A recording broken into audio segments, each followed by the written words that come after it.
झारखंड में कुर्मी समाज ने खुद को आदिवासी कैटेगरी में शामिल करने के लिए अपना आंदोलन तेज कर दिया है। कुर्मियों का दावा है कि वे आदिवासी और झारखंड के सुरक्षा कवच हैं। उधर कुर्मियों का आंदोलन तेज हुआ और इधर आदिवासी समुदाय ने कुर्मियों के खिलाफ मोर्चा खोल दिया है।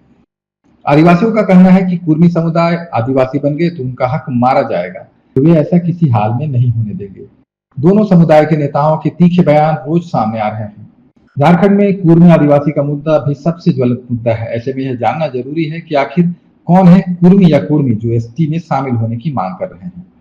कुर्मी मुख्यतः एक किसान समुदाय है। इनकी अच्छी खासी आबादी बंगाल, झारखंड, बिहार और उड़ीसा राज्यों में है।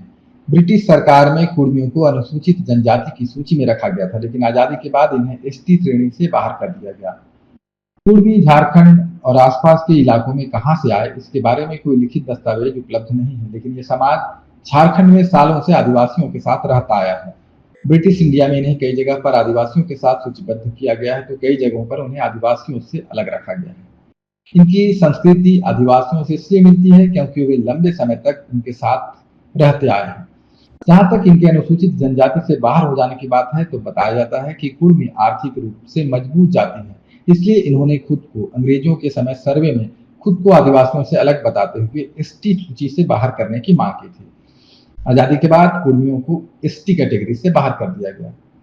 उधर कई शोधकर्ता दावा करते हैं कि कुर्मी पाषाण काल से झारखंड में रहते आए हैं। वे कहां से आए इसके बारे में कोई सटीक जानकारी तो नहीं है, लेकिन उनकी डेमोग्राफी और संस्कृति यह बताते हैं कि कुर्मी यहाँ काफी पुराने समय से रहते आए हैं। कुर्मी समाज का यह दावा है कि ब्रिटिश भारत में उनकी जाति को आदिवासियों के साथ सूचीबद्ध किया गया था। आजादी के बाद उनकी जाति को इस श्रेणी से बाहर कर दिया गया। इसकी रूपरेखा तय हुई थी 1931 की जनगणना में, जब इन्हें आदिवासियों की सूची से हटाकर दूसरी कृषक जाति की श्रेणी में डाल दिया गया था। उससे पहले की जनगणनाओं में कुर्मियों को आदिवासियों की श्रेणी में रखा गया था। आदिवासियों की तरह कुर्मियों में भी टोटेम यानी गोत्र की परंपरा है। आदिवासी समाज में पेड़ पौधे जीव जंतु के नाम पर गोत्रों का निर्धारण होता है और समान गोत्र में शादी वर्जित है। इसी परंपरा का निर्वहन कुर्मी भी करते हैं। कुर्मियों में कुल 81 गोत्र हैं और इनके नाम पेड़ पौधे और जीव जंतुओं के नाम पर ही रखे गए हैं। पुनोरियार, बंसुर, हिंदाइर, बनवार, नागवार, शंखवार, डुमरियार, बेमुआर, बगुआर जैसे इनके कई गोत्र हैं। इनमें माता पिता और नाना नानी के गोत्र में शादी वर्जित है। इसी तरह के नियम आदिवासियों में भी पाए जाते हैं।